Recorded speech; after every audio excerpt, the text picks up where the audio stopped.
Hello, mga kamaster, maraming salamat po sa lahat ng tumatangkilik ng Number 1 Supreme Warrior. Paki-follow and subscribe mga master para sa mga susunod pang mga kabanata. Number 1 Supreme Warrior. Kabanata 3861. Kung kaharap niya ang isang mandirigma na nasa rurok, hindi man lang siya makakatakas. Ang mga kakayahan ni Jack ay higit pa sa naiisip ng karamihan sa mga tao doon. Gayunpaman, mabilis silang nawala sa kanilang pag-iisip nang dumating si Jack sa ikatlong silid.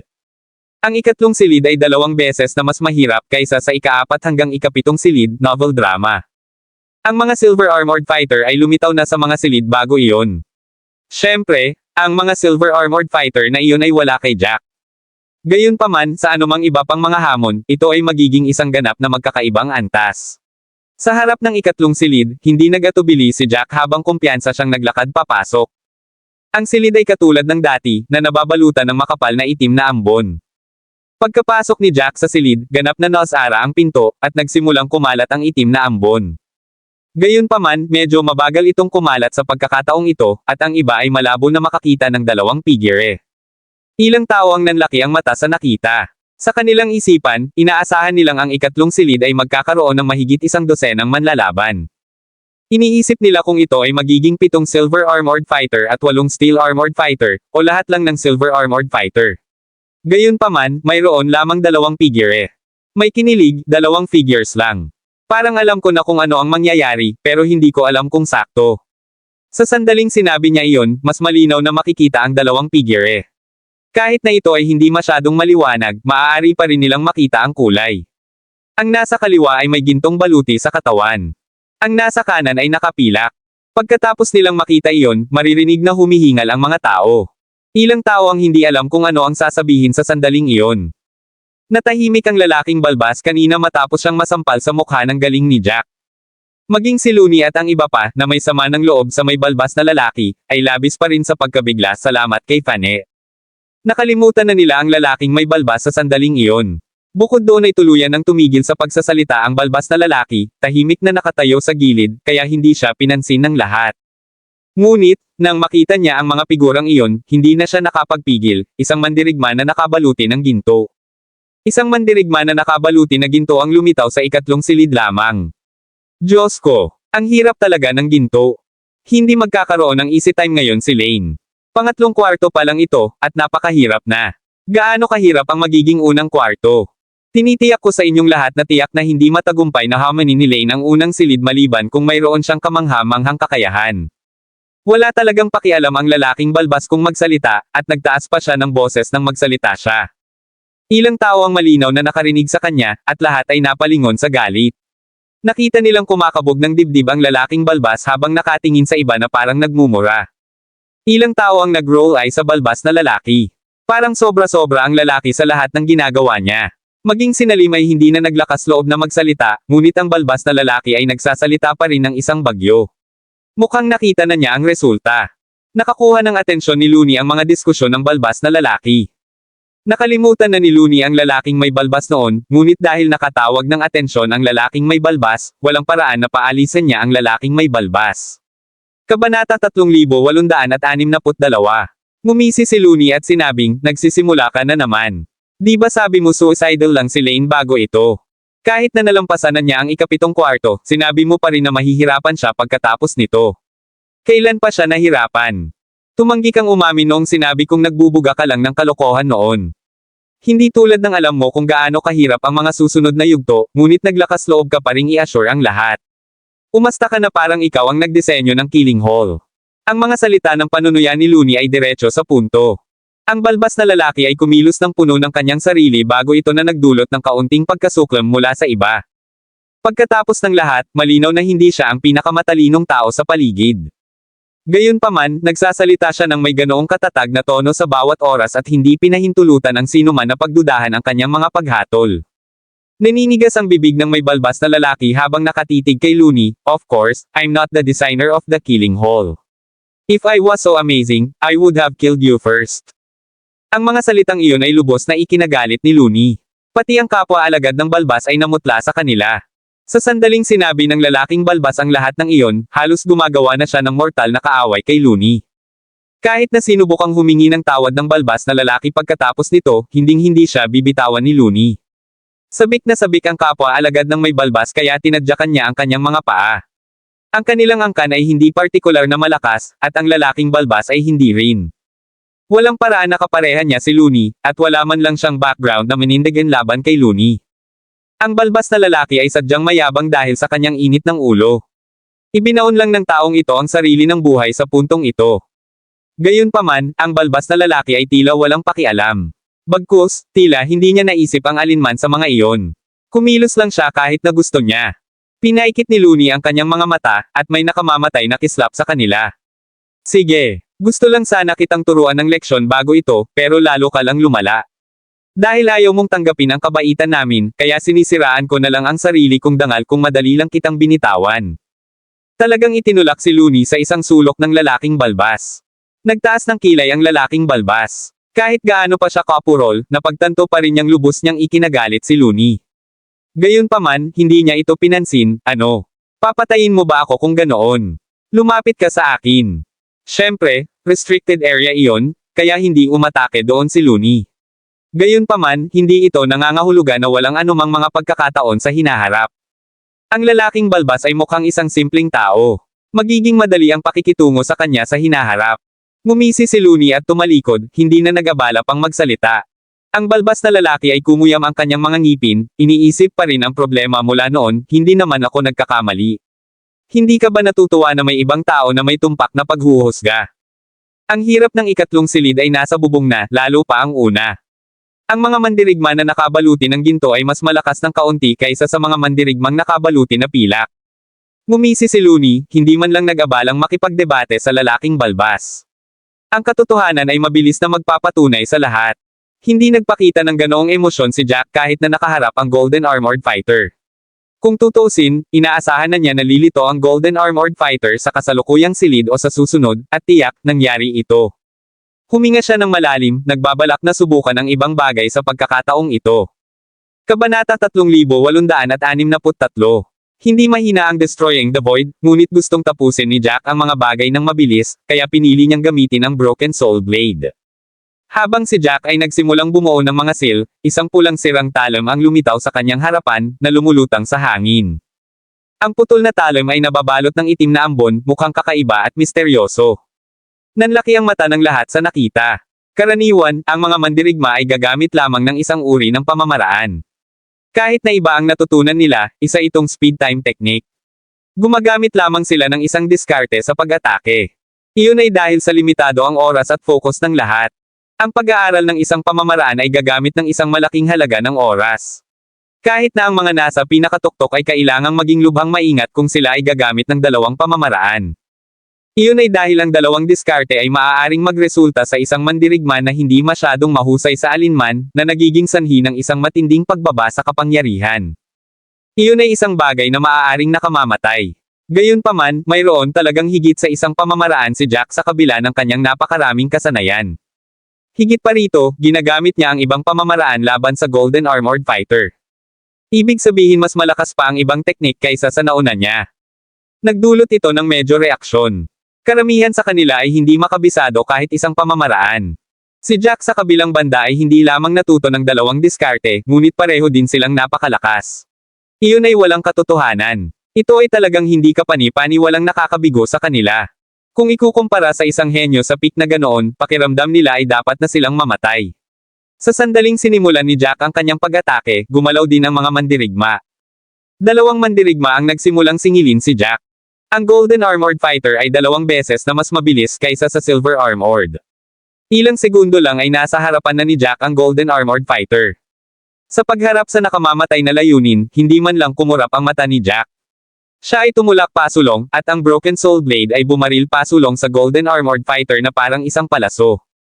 Ang gintong espada ay marahas na nakipagsagupaan laban sa Broken Soul Blade. May malakas na tunog, at nanginginig ang paligid. Pagkatapos noon, nagsimula silang makarinig ng mga kaluskos. Bago pa makareact ang sinuman, ang gininto ang espada sa kamay ng manlalaban ay naputol dahil sa Broken Soul Blade.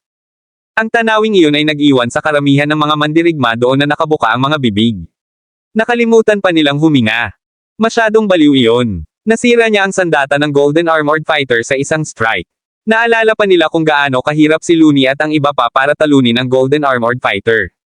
Gayunpaman, ang manlalaban na nagpilit sa lahat sa bingit ay walang halaga kay Jack. Sa sandaling iyon, tinitigan ni Looney ang scroll. Hindi rin umalis si Zelter at ang iba pa. Sariwa pa sa kanilang isipan ang naunang labanan. Sa pamamagitan lamang ng karanasan nito malalaman kung gaano kahirap harapin ang Golden Armored Fighter. Sa sandaling iyon, ang tatlo sa kanila ay naglalagay ng kanilang buhay sa linya para sa 15 piraso ng purple gold. Naubos na ni Looney ang lahat ng kanyang tunay na lakas bago niya nagawang talunin ang manlalaban. Matapos niyang makumplito ang hamon, isa lang ang naramdaman ni Looney, ito ay ang pasasalamat.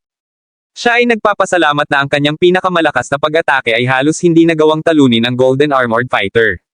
Kung medyo malakas lang sana, namatay na siya.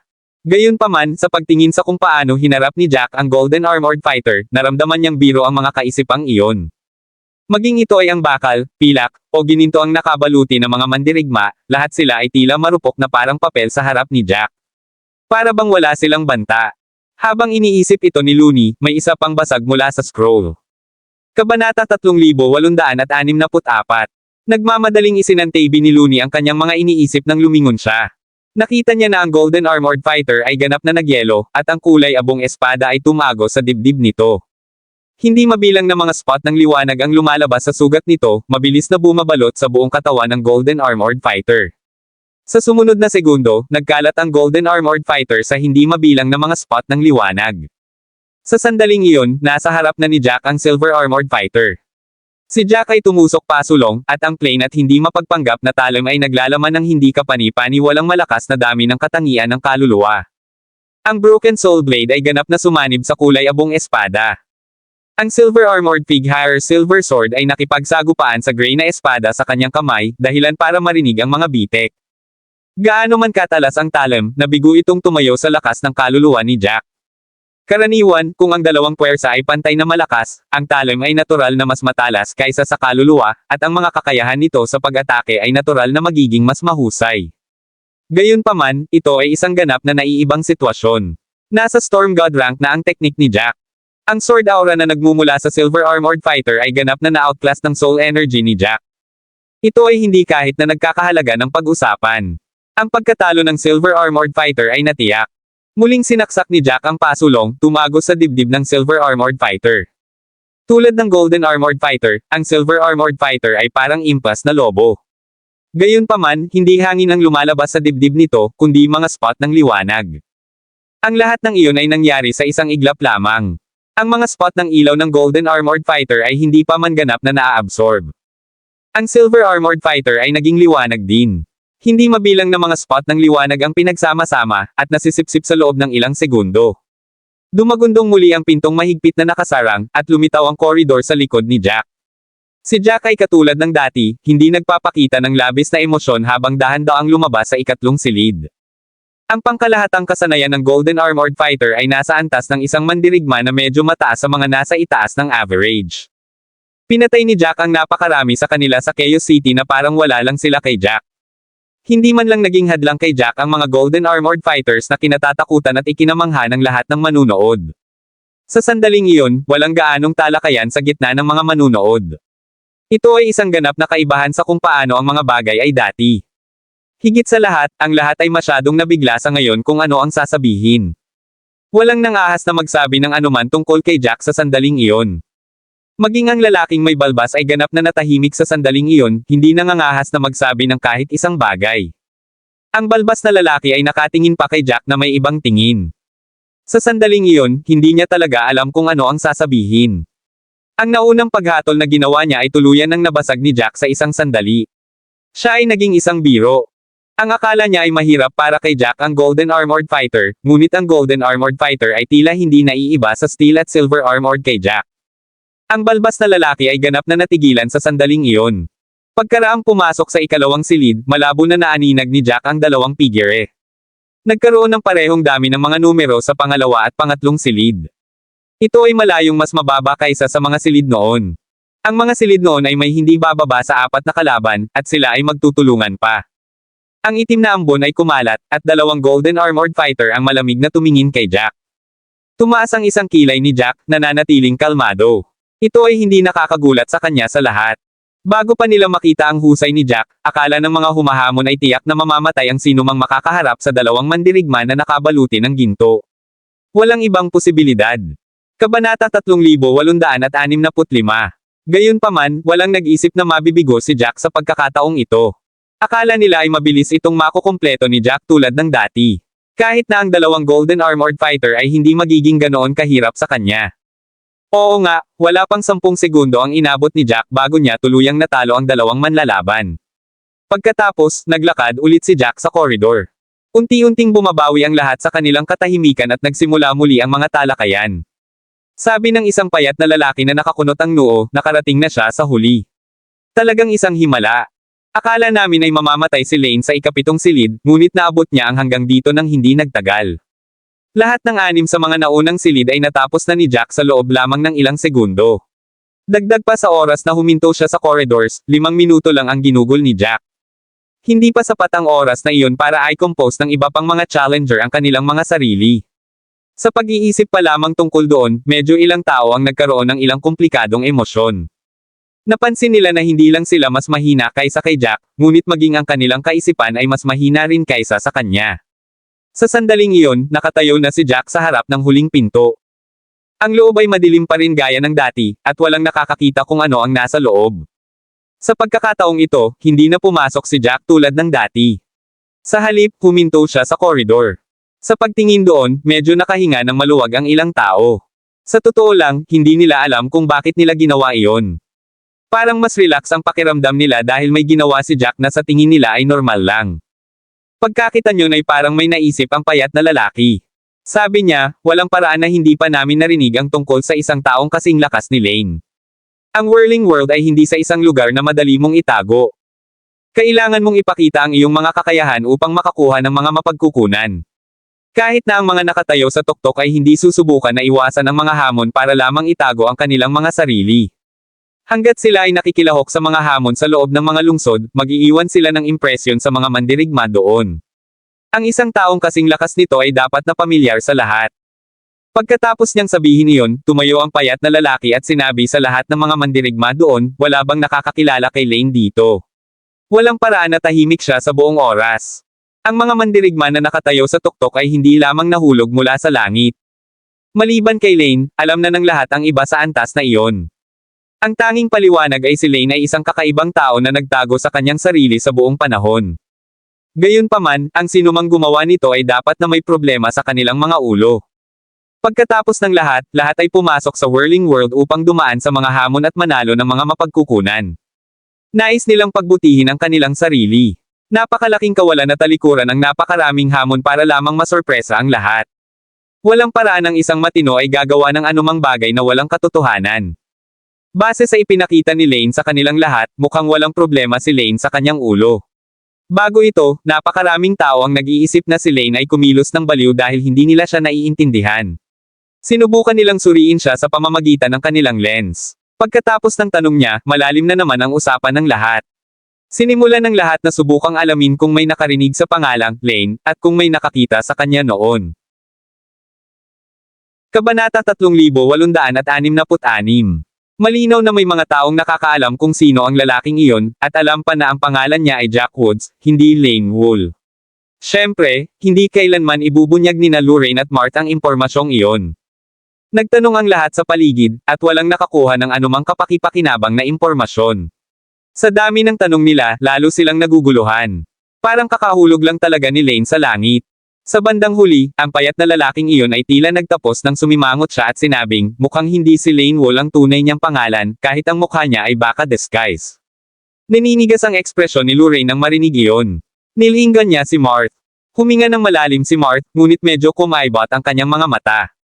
Tamang-tama sa pako ang payat na lalaking iyon. Mukhang hindi tanga ang lalaking payat.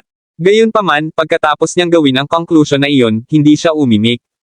Sa halip, sumimangot siya at sinabing, kakaiba lang. Kahit napalitan niya ang pangalan at hitsura, walang paraan na may tatago niya ang lahat ng maayos. Kung tutuusin, walang paraan na mababago ng isang tao ang kanilang mga diskarte. Gayunpaman, wala akong impresyon sa mga pamamaraan na ginagamit niya sa lahat. May nakakakilala ba sa kanila? Ang sandali na sinabi, ang lahat ay nagsimulang pag-usapan muli ang bagay. Naningkit ang mga mata ni Lorraine. Maaaring hindi gaanong kahanga-hanga ang hitsura ng lalaking payat, ngunit lahat ng sinabi niya ay tila tumama sa lahat ng mahahalagang punto.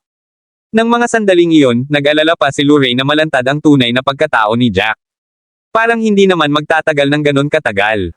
Nag-aalala rin si Marth. Hindi man nila alam kung sino ang payat na lalaki at kung bakit gustong-gusto nitong ilantad si Jack, ni isa sa kanila ay walang gustong mabunyag ang pagkakakilanlan ni Jack. Saktong pag-aalala nilang dalawa ay biglang umalis sa upuan ang payat na martial artist na iyon. Nagpalitan ng tingin sina Marth at Lorraine, at bumilis ang tibok ng kanilang puso. Nakita nila ang payat na lalaki na papunta sa kanila, unti-unting lumalapit. Nakaramdam agad silang dalawa ng mali sa sitwasyon at lilipat na sana sila ng upuan nang magsalita ang taong iyon. Pakiusap, huwag kang umalis. Ako si Lionel Simmons mula sa Thousand Origins Confident. Naninigas ang labi ni Lorraine. Napilitan siyang tumayo roon, ngunit may kung anong frustration ang umusbong sa kanyang puso. Mabilis na gumana ang isip ni Lionel. Naisip niya kaagad iyon. Ang dalawa sa kanila ay malinaw na hindi nakakaakit ng anumang atensyon nang pumasok sila kasama si Jack. Isa pa, hindi man lang sila nakatulong nang magkaroon siya ng conflict kay Nalim. Normally, walang mag-iisip na konektado si Jack sa kanilang dalawa. Gayunpaman, hindi ito isang normal na sitwasyon. Hindi kapani-pani walang matalas ang isip ni Lionel. Si Lionel ay may mainit na ngiti sa kanyang mukha. Halata naman na sinusubukan niyang makipagkaibigan sa kanilang dalawa. Gayunpaman, sina Lorraine at Marth ay nagkaroon ng masalimuot na damdamin sa sandaling iyon. Kahit na napakalawak ng ngiti ni Lionel, hindi nila mararamdaman na pala kaibigan siya. Sa halip, maramdaman nilang nandyan lang si Lionel para manggulo. Binati ni Lionel sina Lorraine at Marth at magsasalita pa sana siya nang sumimangot si Lorraine at sinabing, ang kabuoang kapangyarihan ng Thousand Origins Continent ay nasa antas ng Star Continent. Parehong ang iyong mundo ay itinuturing na nasa tuktok ng ikalawang baitang mga mundo. Galing tayo sa walang kabuluhan. May kailangan ka ba? Sa sinabi ni Lorraine, hindi masyadong pala kaibigan ang tono niya, at medyo nakaramdam pa siya ng matinik. Kung si Marth iyon, hindi siya nagsasalita ng ganoon ka-emosyonal. Iyon ang pagkakaiba ng kanilang mga personalidad. Si Lionel ay tiyak na hindi pakal iligtas sa sinumang magsalita sa ganoong tono ng ganoon kadali. Gayunpaman, ang dalawang iyon ay mga tagasunod ni Lane. Hindi sila maaaring maliitin. Kahit hindi sila ganoon kalakas, puro itsura pa rin. Parang baliw na baliw si Lane pero sa huli ay sinampal niya ang mukha ng lahat ng warriors doon. Kabanata 3867. Nakangiti si Lionel habang umaarte na parang walang pakialam, sa tingin ko kayong dalawa ay kapwa-alagad ni Lane. Sa sandaling sinabi iyon, agad na napatingin ang mga tao. Nang makita nila ang itsura nilang dalawa, nanlaki agad ang mata ng lahat. Silang dalawa ba, hindi yung kanina lang tumaya ng 31 pirasong purple gold sa Lane.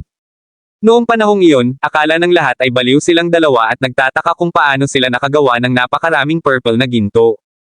Gayunpaman, wala sa kanila ang makakagawa ng conclusion pagkatapos ng lahat ng mga talakayan. Bago magsimula ang labanan sa liblib na espasyo, nakalimutan na nila ang bagay na iyon. Gayunpaman, sa pagbabalik tanaw, tila may mali sa sitwasyon. Ang dalawa sa kanila ay mukhang hindi kapani-pani walang ordinaryo, at ang isa sa kanila ay may mga regular na damit na walang anumang espesyal na marka mula sa isang pangalawang gradong mundo. Kung hindi niya sinasadyang itago ang kanyang sarili, kung gayon siya ay mula sa isang ikatlong baitang mundo. Mukha namang walang sino man ang dalawa, lalo na't mayaman. Kahit na sila, walang sino man ang magtaya ng napakaraming piraso ng purple gold sa Lane ng walang dahilan. Pagkatapos ng lahat, wala ni isang tao ang nakaisip ng anuman tungkol kay Lane noong una. Maliban na lang kung alam na nilang dalawa ang husay ni Lane at nagtiwala na malalampasan ni Lane ang gintong kahirapan, hindi sila tataya ng ganoon karaming ginto. Matapos malaman iyon, nanlaki ang mga mata ng lahat. Marami sa kanila ang tumingin kay Lionel na may halong hangin. Naisip siguro iyon ng taong iyon kaya naman pinigilan ni Lionel ang dalawa. Napaawang ang labi ni Lorraine. Gusto na niyang magsimulang magmura sa isang tao.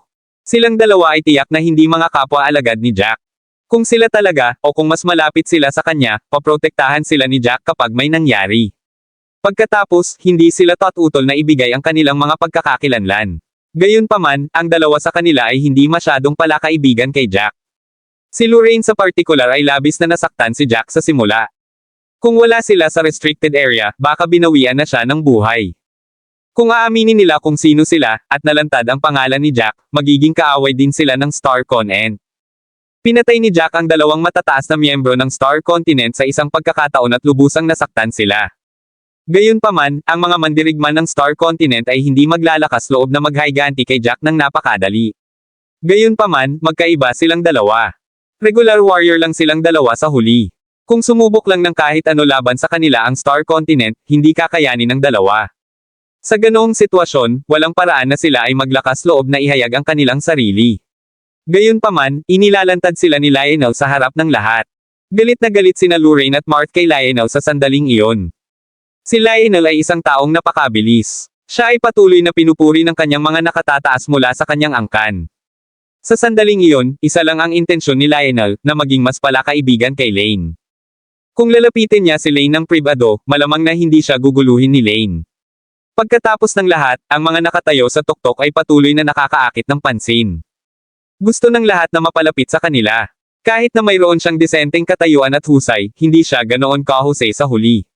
Kung gusto niyang mapalapit kay Lane, kailangan niyang gumamit ng ibang paraan. Kabanata 3868. Kanina, napakabilis niyang naisip ang mga bagay-bagay at nagpa siya sa susunod niyang gagawin. Una sa lahat, sa kanyang katayuan at husay, nagawa lang niyang tumayo sa gitna ng mga regular na mandirigma. Wala siya sa harap ni Lane. Ang tanging bagay na mayroon siya na maaaring magbigay sa kanya ng isang kalamangan ay ang kanyang isip. Upang makuha ang atensyon ng isang tao, kailangan muna niyang patunayan ang kanyang sarili at ipakita na magiging kapaki-pakinabang kung kasama siya. Sa usapin ng kapangyarihan, hindi niya talaga matutulungan si Lane, kaya nagpa siya siyang ipakita na magagamit niya ang kanyang matalas na isip para tulungan si Lane. Maaari pa nga niyang tulungan si Lane na malutas ang ilang mahihirap na tanong, maging strategist ni Lane. Pakiramdam ni Lionel ay napakagandang ideya iyon, at tila walang mali sa plano. Hanggat ang mga kapwa-disipulo ni Lane ay maaaring sabihin kay Lane ang tungkol sa sitwasyon, at kahit napurihin siya ng kaunti, tiyak na iba ang tingin ni Lane sa kanya dahil napakaraming saksi sa paligid. Baka tanggapin pa siya ni Lane bilang follower. Si Lionel ay mula sa Thousand Origins Continent at mababa ang tingin sa karamihan ng mga tao. Pakiramdam niya ay nasa ilalim niya ang mga nakatayo sa itaas kung hindi sila ang pinakamahusay. Pagkatapos ng lahat, ang mga mandirigma sa antas na iyon ay patuloy na haharap sa mga hamon. Ang Whirling World ay isang lugar kung saan laging may mga panganib ang pagkakataon. Kung magtrabaho siya ng mag-isa o kasama ang kanyang mga kapwa-disipulo, makakakuha sila ng maraming mapagkukunan, ngunit kulang pa rin ang mga mapagkukunang iyon. Si Lionel ay may napakalaking layunin. Bago siya dumating sa Whirling World, napagpasyahan niya na siya ang magiging pinakamalakas sa mga napiling disipulo sa kanyang angkan, at maging tagapagmana. Nais niyang maging numero 1 pinuno ng Thousand Origins Continent sa loob ng ilang daan o ilang libong taon. Gayunpaman, ang kanyang mga talento ay limitado. Kumpara sa mga nasa taas, kulang pa siya. Hindi niya talaga kayang tumayo sa tuktok ng mag-isa, ngunit tumanggi din siyang sumuko sa kanyang mga pangarap. Kaya sa pag-iisip tungkol dito, nagpa siya siyang piliin ang landas na ito. Nais niyang maging isang tapat na tagasunod ng isa sa mga nangungunang mandirigma, lumalaki kasama nila. Ang mga hamon na hinarap ng mga mandirigma sa antas na iyon ay natural na mas malaki. Ang pagsama sa kanila ay maglalagay sa kanya sa malaking panganib, ngunit maaari siyang makakuha ng higit pang mga mapagkukunan. Kahit na hindi niya makuha ang pinakamahusay sa mga ito, makakapulot siya ng ilang mga scrap. Ang mga scrap na iyon ay hindi isang bagay na makukuha ng karaniwang mandirigma. Bukod doon, napagmasdan niya ang kilos ni Lane kanina. Mula sa mga kilos ni Lane, masasabi niyang si Lane ay hindi isang taong walang ingat na init ng ulo na naghagis ng kanilang kapangyarihan.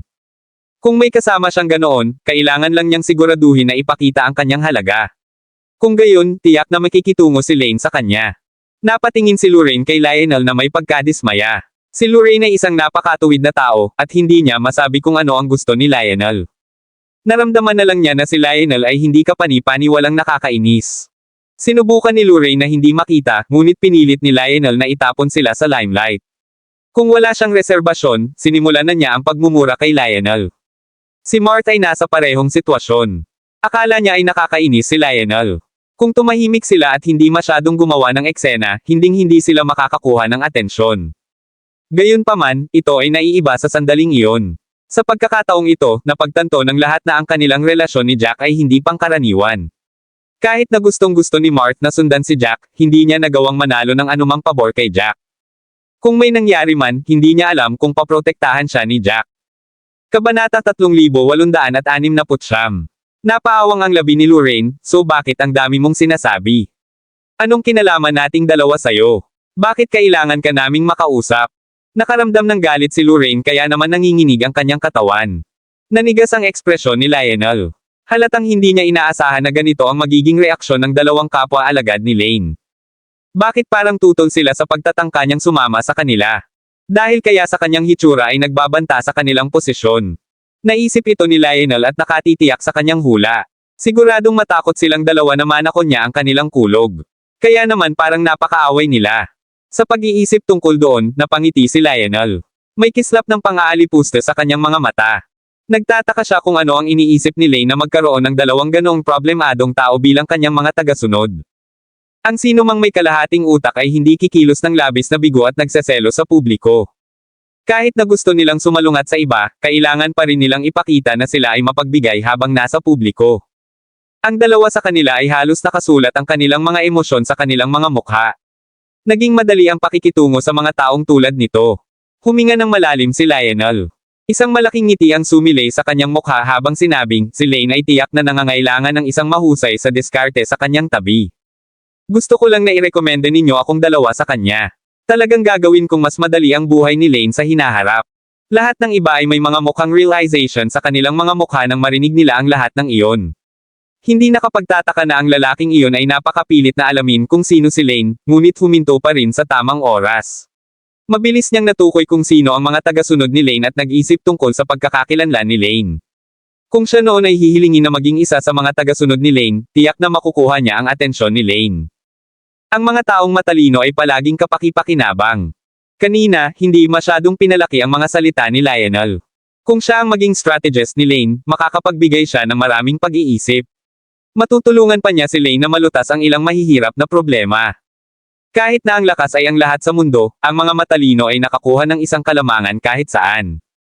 Madaling masabi ng mga manunood na sinusubukan ni Lionel na umahan sa Lane. Tumigas ang bibig ni Lorraine sa mga salitang iyon, hindi alam ang sasabihin. Kahit na inis siya kay Lionel ng mga sandaling iyon, kailangan niyang aminin na mabilis ang isip ni Lionel. Nagawa niyang maisip ang maraming bagay sa napakaikling panahon, at nahanap niya silang dalawa sa gitna ng karamihan. Tiyak na isang matalinong pagpili ang irekomende siya kay Jack. Baka purihin pa sila ni Jack dahil dito, ngunit nakaramdam lang si Lorraine ng labis na inis sa pag-iisip na kailangang gawin ito. Tuluyan ng sinabotahe ni Lionel ang dalawa. Ang pagre-recommende kay Lionel kay Jack ay parang pagbibigay ng candy sa isang taong sumampal sa kanya sa mukha. Sa sandaling iyon, biglang sinabi ni Mart sa mahinang boses, nakalimutan mo na ba ang pagkatao ni Jack? Si Jack ay isang lone wolf. Sa ugali pa lang niya, madaling makita na si Jack ay hindi nagustuhan ng iba ang gumagawa ng kanyang mga desisyon. Hindi naman kailangan ni Jack ng strategist. Higit sa lahat, si Jack ay puno ng mga sikreto. Kung gaano kababa ang nalalaman ng iba tungkol sa kanyang mga sikreto, mas mabuti. Kung ang taong ito ay katabi ni Jack, malamang na hindi siya magtatagal upang malaman ang mga sikreto ni Jack. Pagkatapos, nakakatakot kung siya ay magtaksil kay Jack. Kabanata 3870. Kailangang sabihin na mas matalino si Mart kaysa kay Lorraine. Parang tama ang sinabi ni Mart. Si Jack ay hindi isang taong walang gulugod. Kahit anong gawin ni Jack, gumawa siya ng sarili niyang desisyon. Hindi naman kailangan ni Jack ng isang strategist.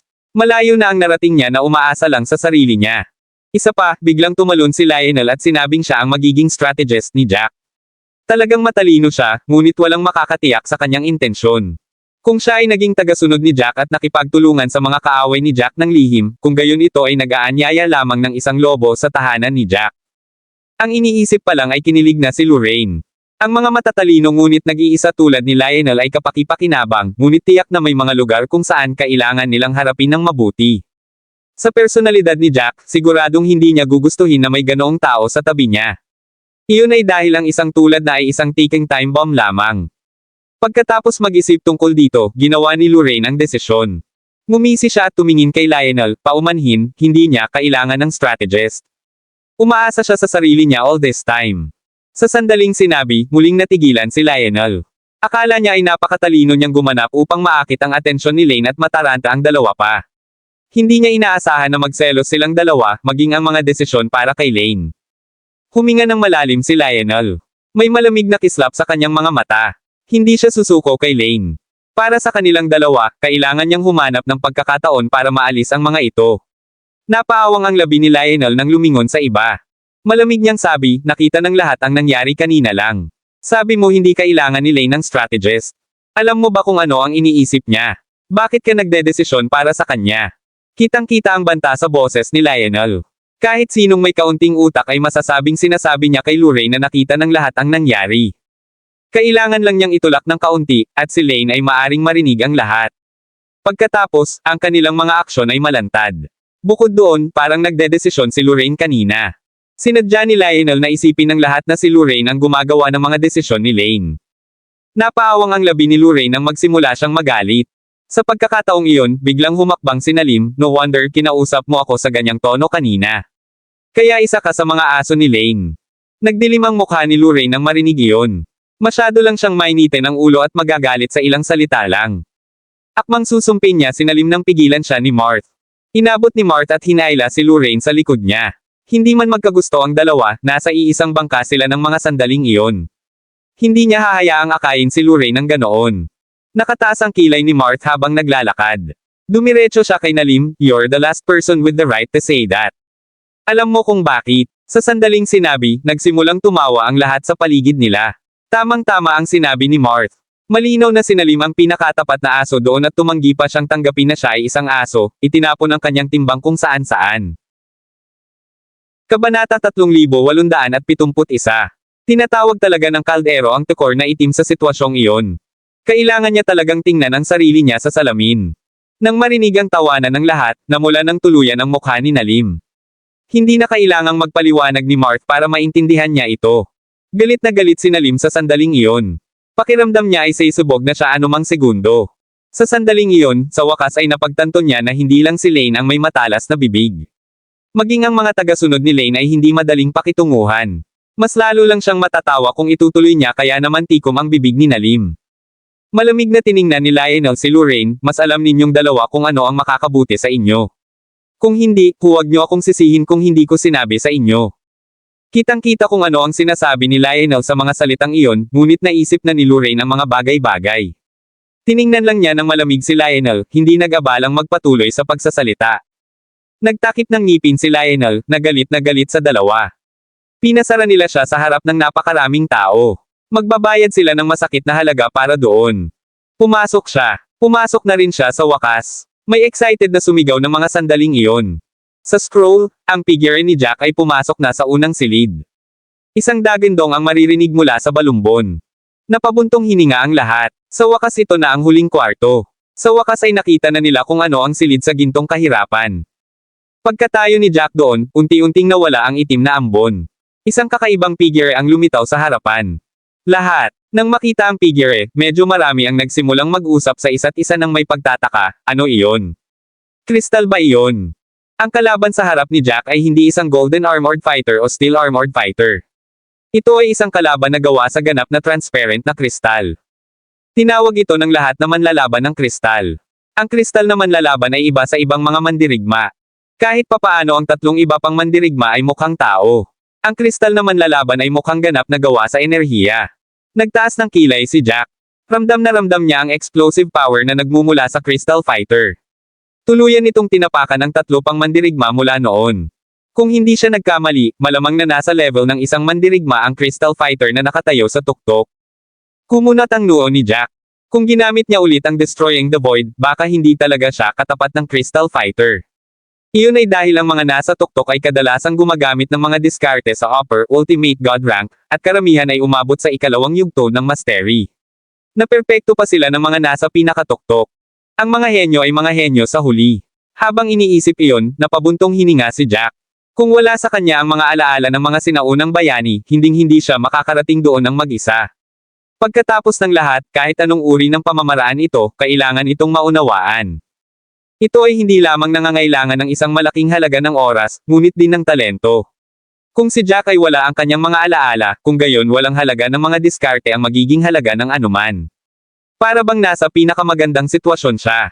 Ang mga henyong ito ay walang mga alaala na mayroon siya, ngunit nagawa pa rin nilang makabisado ang kanilang mga diskarte sa pangibabaw na ultimate god rank. Kailangang aminin ni Jack na sila ang nakakagulat. Kung ang manlalaban ay nasa harap ng sinuman sa kanila, maaaring nahirapan sila.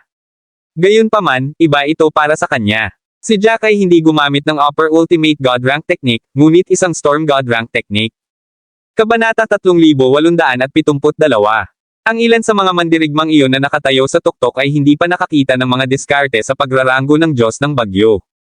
Huminga ng malalim si Jack at tumingin sa paligid. Sa sandaling iyon, medyo nangangamba pa siya. Pagkatapos ng lahat, ginamit niya ang Soulburst Ring. Puno na rin ng mga tao ang mga manunood. Kung titingnan siya ng lahat at ginamit niya ang Soulburst Ring, baka ma-expose siya. Kumunat ang noo ni Jack, ayaw pa rin niyang ma-expose ng buo. Ito ay hindi lamang dahil ang mga mandirigma mula sa Star Continent ay kinasusuklaman na siya hanggang sa kaibuturan. Hindi yun ang pinakamahalagang bagay. Ito ay higit pa dahil ang mga kasanayang ipinakita niya sa puntong iyon ay nakakuha na ng atensyon ng mga mandirigmang nakatayo sa tuktok. Walang nakakaalam kung may balak silang labanan siya. Pagkatapos ng lahat, kung ang sinuman ay seryosong tumingin dito, ang kanyang background ay mabilis na mahahanap. Ang mga mandirigma ng Hestia Continent ay talagang isa sa pinakamababang pag-iral. Sa sandaling iyon, karamihan sa mga mandirigma mula sa kontinente ng Hestia ay natigil sa antas ng 7 mundo. Ang mga makakarating sa antas ng 6 na lungsod ay hindi kapani-pani walang kahanga-hanga. Ang kanyang sariling mga kasanayan ay higit na nalampasan ng iba mula sa kontinente ng Hestia. Hanggat nalaman ang impormasyong iyon, halatang puno siya ng mga sikreto. Siguradong makakakuha iyon ng maraming atensyon. Kung magtutulungan sila para harapin siya, mahihirapan siya. Hindi siya pumunta sa Whirling World para lutisin ang mga problemang iyon, kundi para pagbutihin ang sarili. Kaya naman, mas mabuting iligtas ang sarili sa problema. Sa pag-iisip na iyon, hindi niya maiwasang magtaka kung dapat ba niyang gamitin ang Soulburst Ring. Pakiramdam niya ay tiyak na makikilala siya kung gagawin niya iyon. Gayunpaman, ginamit lang niya ang Broken Soul Blade, hindi niya alam kung mananalo siya. Kahit na ang mga diskarte sa Upper Ultimate God Rank ay hindi kayang panindigan ang mga diskarte sa Storm God Rank, kung ang Crystal Fighter ay maaaring gumamit ng Upper Ultimate God Rank Technique sa perpektong level, hindi niya alam kung ang unang yugto ng isang Ultimate God Rank Technique ay kayang harapin ito. Nagtakip ng ngipin si Jack at nagpasya pagkatapos noon. Tumangala siya sa hangin at nagsimulang bumuo ng mga seal gamit ang kanyang mga kamay. Ang enerhiya ng kaluluwa ay galit na lumabas sa kanyang katawan, nagsasayaw ng ligaw sa hangin. Habang lumalamig ang kanyang kaluluwa, sinimulan nitong balutin si Jack ng itim na ambon. Nang makita iyon, natigilan ang lahat. Laking gulat nila nang mapagtantong mayroon ang itim na ambon. Natatakpan ang kanilang mga tanawin. Maya-maya, hindi na nila makita si Jack. Sa pagkakataong iyon, unti-unting bumabalot ang itim na ambon sa buong silid. Pati ang Crystal Fighter ay natakpan. Sa sandaling iyon, walang ibang nakakakita ng anuman kundi kadiliman sa balumbon. Hindi alam ng lahat kung ano ang sasabihin kapag nakita nila iyon. Biglang sumigaw ang balbas na lalaki, anong nangyayari? Bakit bumalik na naman ang itim na ambon? May mali ba sa array? Hindi masabi ng may balbas na lalaki na si Jack ang mismong nagpakawala ng itim na ambon. Naisip niya na may nangyaring mali sa array dahil bumalik na ang itim na ambon. Sa sandaling iyon, lahat ay bulag. Gaano man sila tumingin, hindi nila makita kung ano ang nangyayari. Si Jack ay nasa itim na ambon kasama ang kristal na manlalaban, at malabo silang nakakarinig ng ilang mga tunog. Kung paano sila nag-away, walang nakakaalam. May bomb ulong, pwede bang tingnan ng caretaker kung maayos ang array? May problema. Kabanata 3873. Karamihan sa kanila ay hindi kapani-pani walang balisa sa sandaling iyon. Ang huling silid ay ang pinakamalaking hamon. Ito rin ang pinaka-nakakaaliw na bahagi. Ang lahat ay hindi kapani-pani walang nasasabik, ngunit walang nakakaalam na ang itim na ambon ay biglang haarang sa lahat. Walang makakita ng kahit ano. Walang paraan na hindi sila nababalisa. Medyo nag-aalala ang ilang tao. Gusto nilang magsimulang magmura. It's the most important part. This is so frustrating. May makaisip ba ng paraan para mawala ang tanggang black mist na ito? Matutulungan ba ng mga caretakers? Ilang tao pa nga ang nag-aalalang tumayo mula sa kanilang mga upuan. Ang mga tagapag-alaga ay hindi gumagalaw sa buong oras. Narinig man nilang sumigaw ang lahat, hindi pa rin nagbabago ang mga ekspresyon nila. Sila ay ganap na walang emosyon, na iniwan ang iba na walang magawa. Ito ay hindi tulad ng maaari nilang tingnan ang array sa kanilang sarili. Napilitan silang maghintay sa labas. Ito ang pinakamahalaga at nakakaaliw na labanan, ngunit ito ay ganap na natatakpan sa kanilang mga tanawin. Si Lorraine ay isang straight-faced na tao, ngunit hindi siya tanga. Ang iba ay nag-aalalang sumisigaw, ngunit agad niyang naunawaan na malamang na si Jack ang naglabas ng itim na ambon upang matakpan ang lugar. Tila gustong gamitin ni Jack ang kanyang pinakamalakas na pamamaraan, kaya ginawa niya iyon dahil nag-aalala siyang baka makita ito ng iba. Natural na naiintindihan din iyon ni Marth. Nagpalitan sila ng tingin ng pagkakaintindihan. Sa sandaling iyon, kumilos sila na tila sila ay ganap na pipi. Kahit na ano pa ang sabihin ng iba, tuluyan nilang binaliwala ang lahat. Habang ang lahat ay nakakaramdam ng hindi kapani-paniwalang pagkabalisa, nagkaroon ng malakas na pagsabog sa scroll na parang may sumabog sa itim na ambon. Lalong nabalisa ang lahat dahil doon. Isang malaking labanan ang nangyari, ngunit wala silang makita. Puro tunog lang ang naririnig nila. Pagkaraan ng ilang saglit, unti-unting kumalat ang itim na ambon, at nakita na muli ng lahat ang nasa loob. Ang kristal na manlalaban ay nasa lupa na, at si Jack ay nakatayo ng hindi kapani-paniwalang tuwid. Maliban sa medyo magulo ang damit niya, parang walang kakaiba sa kanya. Nang kumalat ang itim na ambon, ang kristal na manlalaban ay dahan-daang naging liwanag at hinihigop ng hanay. Sa sandaling iyon, lahat ay may matigas na tingin sa kanilang mga mukha. Sabik silang huminga. Kanina pa ito nakakaaliw, ngunit bigla silang nakaramdam ng kawalan sa loob. Ano iyon? Matagal na silang naghintay at nanood. Gayunpaman, hinarang ng itim na ambon ang pinakamahalagang laban. Sa oras na kumalat ang itim na ambon, nakita lang nila ang mga resulta at hindi ang aktwal na labanan. Parami ng parami ang nadismaya. Napuno ng kawalan ng laman ang kanilang mga puso. Nadama nila na ito ay isang walang katotohanan at nakakabaliw na sandali. Maging si Lionel ay tuluyang natahimik. Ang kanyang mga labi ay kumikibot, gustong sampain sa isang tao, ngunit walang pakay. Nakaramdam siya ng hindi kapani-paniwalang hindi komportable sa mga nangyari. Napakaraming tao ang katulad ni Lionel. Biglang walang nagsasalita. Ang lugar ay ganap na tahimik, at gintong liwanag ang nakapalibot kay Jack. Nasira ang espasyo, ngunit hindi nag-react si Jack. Alam niyang nililipat siya. Kabanata 3874. Pagkaraan ng ilang sandali, ang espasyo sa paligid niya ay tumigil sa pagbaluktot. Bumalik na siya sa dati niyang pwesto. Akala niya ay sasaksakin ng ingay ang kanyang mga tainga, ngunit tahimik ang buong paligid. Bahagya pa niyang naririnig ang mabibigat na paghinga. Nagtaas siya ng tingin sa mga nanunood ng kakaiba, only to see them all having constipated look on their faces. Ang pagkabigo ay hindi kapani-paniwalang maliwanag. Nilinggan niya ang dalawa pang naghahaman, at mukhang bigo silang dalawa. Naninigas ang mga labi ni Jack at may kakaibang kislap sa kanyang mga mata. Gayunpaman, mabilis niyang napagtanto ang nangyari. Kanina, ginamit niya ang kanyang soul energy para matakpan ang sarili mula sa paningin. Bilang madla, ang pinakakapanabik na bahagi ay ganap na inalis. Natural na bigo sila. Gayunpaman, walang paraan kung paano siya kumilos ng iba. Pagkatapos ng lahat, ang kanyang mga naunang pamamaraan ay talagang hindi karaniwan. Sa sandaling iyon, isang gintong liwanag ang lumitaw sa hangin na dahan-daang bumaba sa nakaunat na kamay ni Jack. Pagkaraan ng ilang sandali, nawala ang liwanag, at lumitaw ang 50 piraso ng purple gold.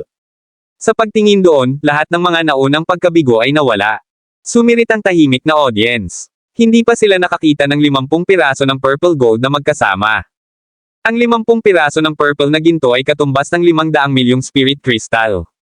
Ito ay isang astronomical sum sa kanila. Naalala pa nila ang mga gantimpala na nakasulat sa scroll nang pumasok sila sa Killing Hall. Napakaraming tao ang nalungkot na ang presyo sa unang lugar ay isang bagay na isinulat lamang doon upang tuksuhin ang mga tao. Ito ay hindi isang bagay na posible upang makamit sa lahat. Gayunpaman, hindi nagtagal, personal nilang nasaksihan ang isang henyo na nanalo sa premyong iyon. Nanalo siya ng 50 piraso ng purple gold sa isang pagtakbo. Ang pag-iisip pa lang ay parang walang katotohanan. Ang mga piraso ng purple na ginto ay malamang nakatumbas ng kabuuang kayamanan ng karamihan ng mga tao doon. Medyo namula ang mga mata sa nakita. Kung hindi dahil sa kakayahan ni Jack at sa mga paghihigpit sa lugar, malamang na may ilan na sumugod para nakawin ito. Mahirap din silang sisihin. Napakabaliw ng premyong iyon. Maging ang mga mandirigma sa tuktok ay matutokso. Pagkatapos ng lahat, maaaring mayaman sila, ngunit ang 30 piraso ng purple na ginto ay maaaring hindi nila kayang bayaran. Ang mga piraso ng purple na ginto ay higit pa kaysa sa ilang mas maliliit na angkan sa kabuuan. Normal lang na gusto ito ng sinuman. Tuluyan ng hindi pinansin ni Jack ang mga titig na iyon habang pinanatili niya ang lilang ginto sa lugar. Sa ilalim ng madamdaming tingin ng lahat, lumayo siya sa hanay ng paglilipat at naglakad patungo sa pasukan ng Killing Hall. Matapos makuha ang kanyang mga gantimpala, ang Killing Hall ay wala ng anumang halaga sa kanya. Natural na hindi na siya mananatili doon. Ang mga usapan sa paligid niya ay makakainis lang sa kanya. Gayunpaman, may nakita siyang kakaiba sa kanila. Mga talakayan. Nagulat si Jack nang mapansin na hindi lang siya nakatingin sa kanila, kundi pati na rin sina Lorraine at Marth. Nabunyag ba ang kanilang relasyon? Iyon ay hindi magandang bagay. Napakurap si Lorraine kay Jack, naintindihan naman agad ni Jack. Mukhang tama siya. Hindi nalihim ang kanilang relasyon. Dahil iyon ang kaso, hindi niya kailangang itago ang anuman. Tinanguan niya sina Lorraine at Marth bago tumingin sa pinagpustahanan. Naunawaan kaagad ng dalawa na hinihiling sa kanila ni Jack na kunin ang kanilang mga napanalunan at umalis. Nagmamadali silang tumakbo papunta sa betting area. Napakaraming tao ang nagsasabi na napakalinaw. Matapos isipin ang nangyari, tumigil ang kanilang mga puso. Marami sa kanila ang sumisigaw ng dalamhati. Napuno sila ng panghihinayang. Kabanata 3875. Nanalo si Lane sa hamon. Hindi lang sila nanunood para masaya. Karamihan sa mga mandirigma roon ay nakibahagi sa pagtaya, at ang ilan sa kanila ay tumaya pa ng kanilang buong kapalaran, sa pag-aakalang sila ay kikita ng malaking tubo. Gayunpaman, ito ay naging ganap na kabaligtaran. Nawala ang kanilang buong kapalaran. Tila ang 30 kakaibang piraso ng purple na ginto ay tiyak na hindi pag-aari ng dalawang tagasunod na iyon. Sa halip, malamang na inutusan sila ni Lane na tumaya sa kanya. Ito ay 1 hanggang 2 logro. Si Lane ay hindi lamang nakakuha ng 50 piraso ng purple gold bilang gantimpala kundi 30 mula sa pagtaya. Nangangahulugan iyon na nanalo siya ng 80 piraso ng purple na ginto ng sabay-sabay, nakatumbas ng 900 milyong spirit crystal. Iyon ay walang katotohanan. Napalunok ang lahat sa sandaling iyon. Sari-saring emosyon ang naglaro sa mga mata ng mga manunood. Sila ay naiinggit, naninibugho, at kahit nagalit at bigo. Ang ilan sa kanila ay isinumpa ang kanilang sarili dahil hindi nila nakilala kung gaano kalakas si Jack. Kung si Lane ang tinaya nila, malaki ang tubo nila. Gayunpaman, ang mga panaginip ay ganap na naiiba sa katotohanan. Isang malaking lalaki ang sumampal sa kanyang ulo at sinabing, alam kong may kakaibang nangyayari. Hindi ko lang talaga alam kung ano ang nangyari sa akin. Hindi ako naglakas loob na tayahin ang lahat, at napalampas ko ang gayong magandang pagbabago. Nawala rin ang aking buong kapalaran. Nanghihinayang din ang sinabi ng isang katabi niyang mandirigma, akala ko ang 2 followers na iyon ang magsisisi sa lahat. Akala ko lahat ng purple gold na iyon ay mauubos lang. Hindi ako makapaniwalang ako ang biro sa huli. Habang nagsasalita sila, lalo silang nagsisi. Gayunpaman, kahit anong gawin nila, hindi na nila maibabalik ang nakaraan. Napilitan silang tanggapin ang katotohanan. Mabilis na nakuha ni na Lorraine at Marth ang mga gantimpala at masayang naglakad papunta kay Jack, nagpaplanong umalis sa kiling hall. Gayunpaman, sa sandaling iyon, biglang lumitaw si Lionel. Magalang niyang bati kay Jack bago matalinong ipaliwanag ang lahat ng nangyari kanina. Sinabi niya ang kanyang mga intensyon at nagpahiwatig pa na ang mga tagasunod ni Jack ay hindi mapagkakatiwalaan sa hindi gustong irekomende si Lionel. Si Jack ay nakinig sa kanya sa mahabang panahon at natural na alam na sinusubukan niyang irekomenda ang kanyang sarili. Kung hindi nagsisinungaling ang taong iyon, tiyak na magiging magaling siyang strategist. Gayunpaman, si Jack ay hindi interesado sa isang taong tulad nito. Ang mga matatalinong tao ay may kani-kanyang gamit, ngunit hindi sila palaging magandang kasama.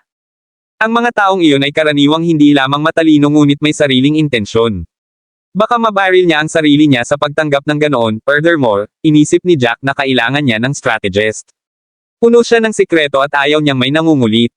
Tahimik niyang pinakinggan si Lionel na sinusubukang irekomenda ang sarili bago siya tumugon sa malamig at mahinahong tono, hindi ako naghahanap ng mga tagasunod. Pagkatapos noon, tumalikod si Jack at umalis nang hindi man lang lumilingon, naiwan si Lionel na nakatulala sa pwesto. Hindi napigilan ni Lorraine ang mapangiti. Inakala ni Lionel na napakatalino niya at pinagbantaan pa niya si Lorraine. Namula ang mukha ni Lionel dahil hindi pa siya nakaramdam ng sobrang kahihiyan sa buong buhay niya. Kahit na hindi sinusubukan ni Jack na ipahiya siya, hindi ganoon ang iniisip ni Lionel. Pakiramdam niya ay natapakan ni Lane ang kanyang dignidad. Ang kahihiyan at puot ay umakyat sa kanyang puso, at pinandilatan niya si Jack na umaatres ng mamamatay tao. Kahit alam niyang wala siyang kakayahan para patayin si Lane, may talino pa rin siya. Kaya niyang magtrabaho sa dilim. Kabanata 3876. Sa ilang salita lang, ginawang invalid ni Jack ang lahat ng kanyang ginawa habang tinatapakan niya ang kanyang pride. Sa pagkakataong iyon, parang walang kwentang aso si Lionel. Naririnig pa niya kung paano pinipigilan ng lahat ang kanilang pagtawa, ngunit halatang kinukutya siya ng mga ito. Kinukutya siya ng mga ito dahil hindi niya alam ang kanyang lugar pati na rin ang kawalang interes ni Jack sa kanya. Ang kahihiyang iyon ay parang apoy na sumunog sa lahat ng kanyang mga organo. Pulang-pula ang mukha ni Lionel, at nanginginig ang mga kamay. Huminga siya ng malalim habang pinipigilan ang panginginig. Hindi niya hahayaang makita ng iba ang kanyang galit, alam niyang mas titindi lang ang kanilang tawanan kung makikita nila kung gaano siya nairita at emosyonal sa bagay na iyon. Ayaw niyang magmukhang nakakaawa. Sa sandaling iyon, kinasusuklaman ni Lionel si Jack. Lahat ng mga taong ito ay tinutuya siya, at kasalanan ni Jack ang lahat. Gayunpaman, sa lahat, si Lionel lamang ang dapat sisihin. Hindi tulad ni Jack na kailangang tanggapin siya bilang isang tagasunod, ang lahat ay nasa tao mismo. Kahit na si Lionel ay lubos na nagtitiwala sa kanyang sarili, palaging may mga pagbubukod sa lahat. Ang labis na kumpiyansa ay narcissism lamang, ngunit hindi iyon pinansin ni Lionel. Ibinaon lang niya ang lahat ng sisi kay Jack. Sinisi niya si Jack sa pagiging bulag at sa pagyurak sa kanyang dignidad. Sa ilang paghinga lang, sari-saring emosyon ang naglaro sa kanyang isipan, at nagsimula pa siyang magplano ng mga paraan ng paghihiganti kay Jack. Kahit na si Jack ay hindi kapani-paniwalang sanay, hindi ito tulad ng maraming mahahalagang mapagkukunan na nakahiga sa paligid. Walang paraan na magkakaroon ng sapat na pinakamahalagang bagay para sa lahat, novel drama. May biglang sumulpot na kayang tumayo sa taas, ibig sabihin, siguradong kukuha siya ng resources sa mga nasa level niya. Ang iba ay natural na hindi matutuwa tungkol doon. Ang Lane Wolf ay walang alinlangan na isang pangalan na tina-target ng lahat ng mga mandirigma na nasa tuktok. Kinailangan lang ni Lionel na magbigay ng kaunting push, at ang iba sa antas na iyon ay tiyak na galit kay Lane hanggang sa kaibuturan. Makakaganti siya sa ganoong paraan. Masasamang plano ang nabuo sa kanyang isipan. Sa sandaling iyon, umalis na si Jack sa Killing Hall. Ang tablet na nakuha niya mula sa 7 Deaths Array ay muling nagpapadala ng gabay na liwanag nito, ngunit hindi siya nagmamadaling pumunta sa susunod na destinasyon. Ang kanyang dalawang magkasunod na laban ay nakakuha ng maraming atensyon. Kung patuloy niyang sasagutin ang mga hamon, kahit na ang pagpapalit ng kanyang pangalan at hitsura ay hindi magiging kapaki-pakinabang. Kung tutuusin, madaling baguhin ang kanyang hitsura, ngunit hindi niya mababago ang kanyang mga diskarte. Ang sino mang nakakita sa kanyang pakikipaglaban ay kabisado niya ang kanyang mga diskarte. Kung lumaban pa siya, kahit magbago ang hitsura ni Jack, makikilala pa rin siya. Pagkatapos, magdudulot ito ng chain reaction, at lahat ng ginawa niya para itago ang kanyang pagkatao ay magiging walang kabuluhan. Si Jack ay nag-isip ng maraming mahahalagang problema ng buong Time.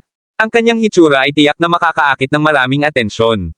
Sa partikular, nakita siya ng mga mandirigma ng Star Continent bilang isang mortal na kaaway at gagawin ang lahat ng kanilang makakaya laban sa kanya.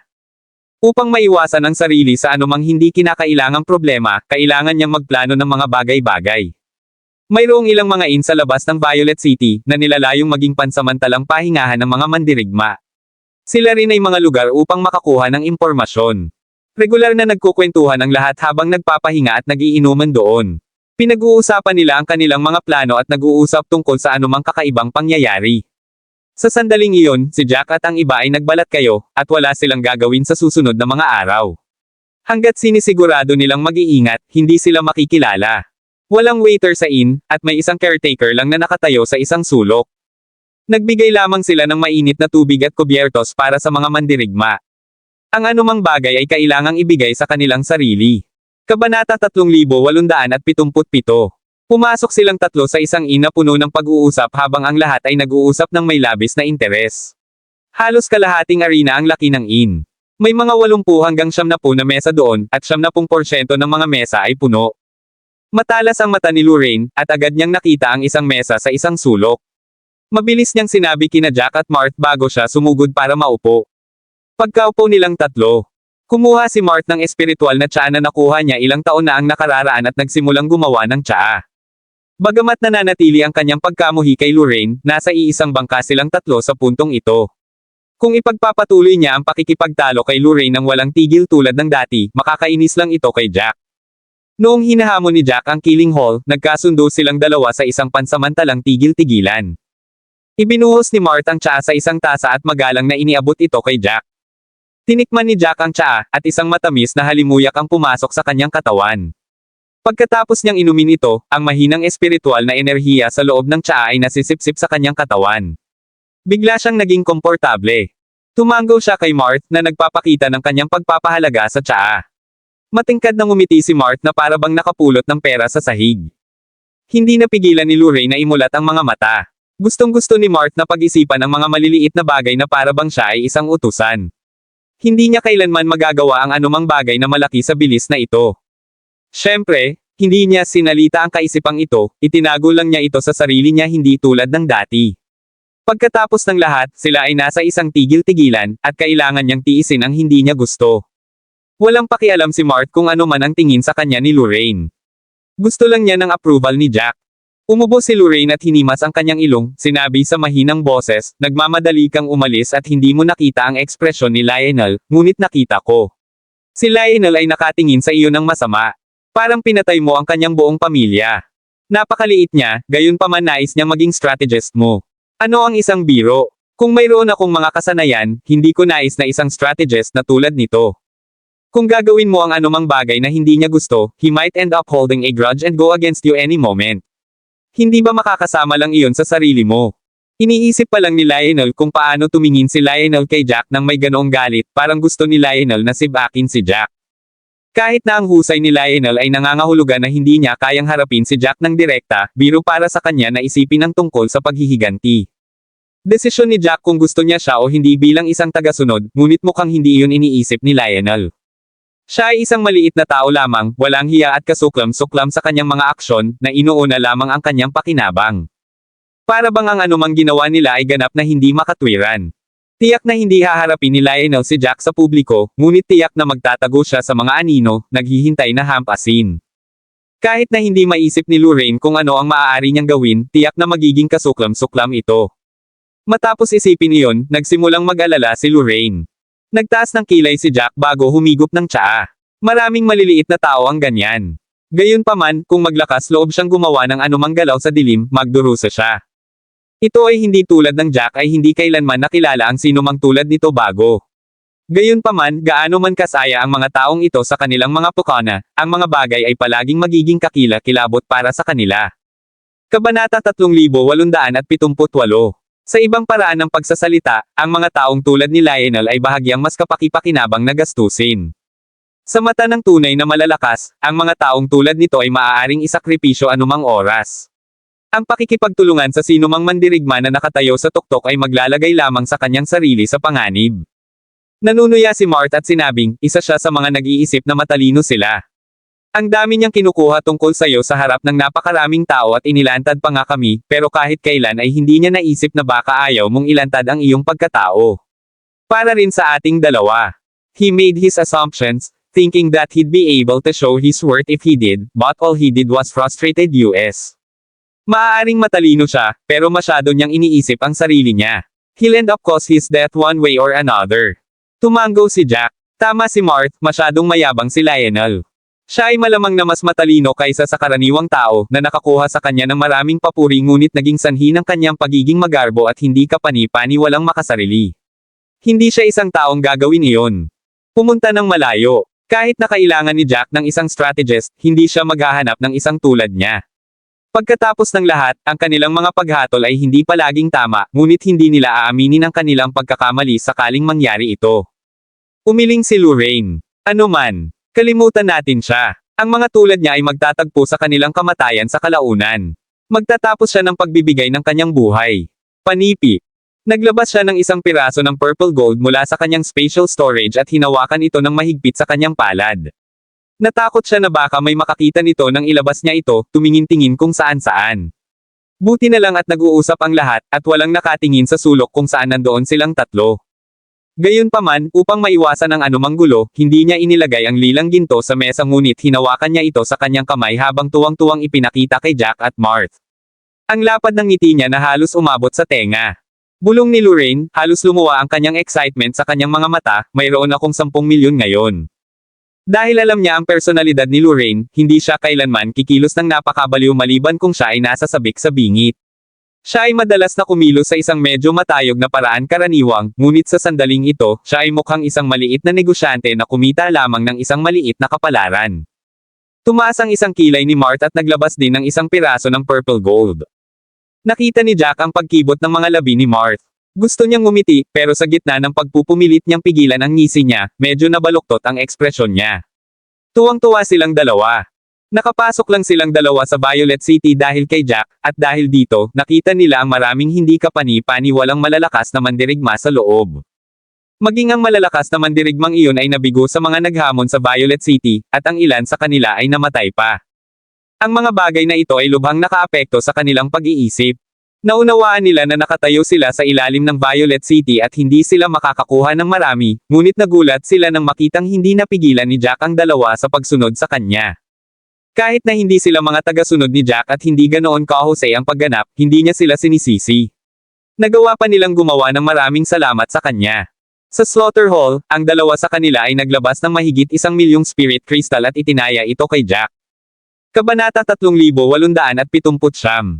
Sa huli, nanalo si Jack dahil sa kanyang ganap na kasanayan, at parehong kumita sina Mart at Lorraine. Marami sa huli. Pagkatapos nito, sinundan nila siya sa Killing Hall at tumaya ng 5,000,000 sa kanya, na naging katumbas ng isang piraso ng purple gold ang kanilang taya. Ang isa sa dalawang logro ay naging dahilan upang doble ang kanilang kapalaran. Sa pamamagitan lamang ng pagsali sa mga taya, nagawa nilang gumawa ng sapat para sa isang gantimpala ng hamon. Tuwang-tuwa lang silang dalawa, at halatang-halata ang kanilang excitement nang ilabas nila ang mga reward. Nang maayos na ang mga bagay, sa wakas ay naipahayag nila ng maayos ang kanilang pananabik. Ang lilang ginto ay isang bagay na magagamit nila para sa higit pang mga mapagkukunan. Kahit na hindi sila gaanong talino, magagamit nila ang mga mapagkukunang iyon upang maging isang mandirigma na higit sa karaniwan. Kahit na sila ay nasa ilalim sa gitna ng mga mandirigmang iyon, hindi sila tumutol. Marami silang oras at mas maraming pagkakataon sa hinaharap. Ang dalawa sa kanila ay palaging nakatayo sa pagitan ng mga regular na mandirigma at ng mga mas mataas sa karaniwan, at nakakaramdam ng kakilakilabot na hindi kabilang sa anumang partikular na grupo. Sa wakas ay nagkaroon sila ng pagkakataong pagbutihin ang kanilang mga sarili, kaya maliwanag na nasa sabik sila. Tumingin si Jack sa kanilang dalawa at napansin kung gaano sila kasabik sa paraang parang bata. Hindi niya maiwasang ibuka ang labi at ngumiti rin. Sa sandaling iyon, nakaipon na siya ng sapat na purple na ginto para bilhin ang mga kristal na nasa ika-9 na baitang, ngunit ito ay malayo sa sapat para sa kanya, na gusto pa ring umunlad. Kung mas malakas ang isa, mas mahirap maging mas malakas. Nakakuha siya ng kaunting kayamanan sa kanyang paglalakbay, ngunit halos lahat ng iyon ay ginamit niya. Kahit na marami siyang purple gold sa sandaling iyon at makakakuha siya ng mga kayamanan sa kanila, hindi niya mahawakan ang purple gold na iyon. Sa sandaling iyon, nakaramdam siya ng kalungkutan. Parang kailangan niyang magsikap pa. Sa wakas ay tumahimik na sina Mart at Lorraine mula sa kanilang pananabik, na iniimbak ang kanilang mga purple na ginto. Nakangiting lumingon si Lorraine. Medyo nakakahiya, acting so pleased in front of you, Jack. Kaya lang hindi namin napigilan ang sarili namin. Pagkatapos ng lahat, unang beses na pinangalanan ang magkaroon ng sobrang dami. Jack pursed his lips and said, talagang mahirap ako. Sinsero ang sinabi ni Jack. Hindi na niya kailangang sabihin ito, ngunit nang gumawa siya ng kanyang mga kalkulasyon sa isip, napagtanto niya na wala talaga siya at hindi niya napigilan ang kanyang sarili na malungkot sa katotohanan. Natigilan sina Lorraine at Mart nang marinig iyon at hindi napigil ang tumawa. Natatawang sabi ni Lorraine, Jack, tinatawanan mo ba kami? Kung mahirap ka, paano kami? Ano pa ang mga mandirigma? Hindi man lang sila matatawag na pulubi. Walang magawa si Jack, umiling at hindi nagpapaliwanag sa sarili. Pagkatapos ng lahat, ang ilang mga bagay ay masyadong mahirap ipaliwanag. Nag-aalala ito sa kanyang sariling mga lihim. Habang nagtatawanan at nag-uusap ang dalawa, ang mga taong ilang mesa ang layo ay biglang naging gulo na parang may away. Biglang nabaling ang atensyon nilang tatlo at nakita ang isang lalaking naka-unibrow na nakatingin sa isang lalaking square-faced with a frustrated look. Bakit ka pupunta? Ang battlefield ng Toman ay wala sa isang lugar na dapat mong puntahan. Sa palagay mo ba ang mga mandirigma na nakatayo sa rurok ay mabubuti? Kami ay walang pangalan na mandirigma ay walang kahulugan sa kanila. Paano nila nais na ibahagi ang kayamanan sa amin? Loko yan. Panipi. Hindi pumayag ang lalaking kwadrado ang mukha. Umiling siya at sinabing, ginagawa nila ito para sa kanilang kapakanan. Hindi ba't itinakda nila ang rules kanina? Kung gusto naming mga regular na mandirigma o higit sa karaniwan na mga mandirigma na sumali sa Toman Battlefield, kakailanganin naming ibigay sa kanila ang ika-5 bahagi nito kahit gaano pa kami makarating doon. Kabanata 3880. Isipin mo na lang. Kapag bukas na ang Toman Battlefield, maaaring sumali ang sinumang mandirigma, kahit saang lungsod sila nanggaling. Maaaring may death rate ito na 30%, pero kung ikukumpara sa mga benepisyong makukuha mo sa Toman Battlefield, hindi naman talaga ganoon kataas. Maraming sasali, at sa buwis lang na ipinapataw nila sa atin, kikita na sila ng kaunti. Iyon lang ay sa pamamagitan lamang ng pagsang-ayon na buksan ang Toman Battlefield. Hindi naman sa kailangan nilang gawin, gayon pa man ay malaki pa rin ang kikitain nila. Bakit ayaw nilang gawin ito? Ang pag-uusap nilang dalawa ay malinaw na narinig ng grupo ni Jack. Nagpalitan silang tatlo ng mga tingin ng pagkalito. Ano ang Toman Battlefield? May kaugnayan ba ito sa mga nangungunang mandirigma? Gayon din, ito ba ay tunay na kasangkot sa kanilang kita? Binuksan ang Toman Battlefield sa lahat ng mga mandirigma sa Whirling World. Anong klaseng lugar iyon? Anong mga panuntunan mayroon ito? Lalong lumakas ang pagtatalo nilang dalawa, at nagsimula na ring sumama ang mga tao sa paligid. Tahimik na nakaupo sa gilid ang grupo ni Jack habang nakikinig. Mula sa sinasabi ng lahat, dahan-dahan nilang naunawaan kung anong uri ng lugar ang Toman Battlefield at kung ano ang kinalaman nito sa mga mandirigma sa tuktok. Ang Toman Battlefield ay isang hamon sa antas isang mga lungsod. Ito ay orihinal na inilaan para sa antas isang mga lungsod lamang, at ang mga mandirigma mula sa ibang mga lungsod ay walang karapatang mag-sign up. Gayunpaman, ang larangan ng digmaan ay may panuntunan. Ang sinumang mandirigma na pumasok sa antas isang mga lungsod ay maaaring sumali sa larangan ng digmaan. Ang larangan ng digmaan ay may nakal ang ranking board, at ang unang 100 sa listahan ay ililista doon. Kung ang 100 mandirigmang iyon ay handang lahat na buksan ang Toman Battlefield sa buong Whirling World, ang mga paghihigpit sa pagsali ay aalisin, at bawat mandirigma sa Whirling World ay maaaring lumahok. Kahit na ang isang mandirigma ay nasa antas siyam na lungsod lamang, maaari pa rin silang mag-sign up, ngunit kung mabubuhay sila o hindi ay ibang kwento. Matapos makapasok sa Toman Battlefield, kailangan ng isa na pumatay ng mga demonyo upang makakuha ng mga gantimpala. Ang mga patakaran ay katulad ng Chaos City, ngunit may mga pagkakaiba din. Sa Chaos City, maaaring makakuha ng reward ang isa sa pamamagitan ng pagpatay sa isa't isa, ngunit walang ganoong mga patakaran sa Toman Battlefield. Pinahintulutan silang magpatayan ngunit hindi sila gagantimpalaan para dito. Sa halip, gagawin ang pagpatay sa mga demonyo. Kadalasan, ang isa ay makakakuha ng mga espiritong kristal. Mayroong 4 na uri ng mga demonyo, at ang pagpatay sa mga demonyo sa mas mataas na antas ay makakakuha ng mas mahusay na mga gantimpala.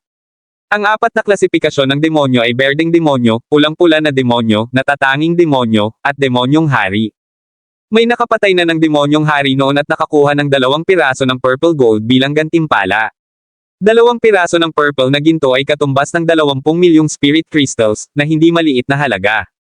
Karamihan sa mga mandirigma na pumasok sa Toman Battlefield ay naglalayon para sa mga berdeng demonyo. Pagkatapos ng lahat, ang mga berdeng demonyo ang pinakamahina sa Toman Battlefield, at ang pagpatay sa kanila ay magbubunga ng mga gantimpala. Napakurap si Lorraine at excited na ikinaway ang kamay. Jack, sasali ka diba? Sa husay mo, kahit ang mga hari ng demonyo ay hindi ka mapapantayan. Madali para sa iyo na patayin ang marami sa kanila. Hindi mabilang na piraso ng. Ang lilang ginto ay dadapo sa iyong kondangan. Nanlaki ang mga mata ni Lorraine na sabik na isipin iyon. Kahit na ang purple gold ay walang kinalaman sa kanya, ang pagiging saksi sa lahat ay magpapalawak pa rin ng kanyang abot tanaw. Gusto niyang makita kung paano naging malakas si Jack. Maraming salamat mga kamaster sa walang sawang pagsusubaybay, isang like, share, and subscribe naman dyan mga kamaster.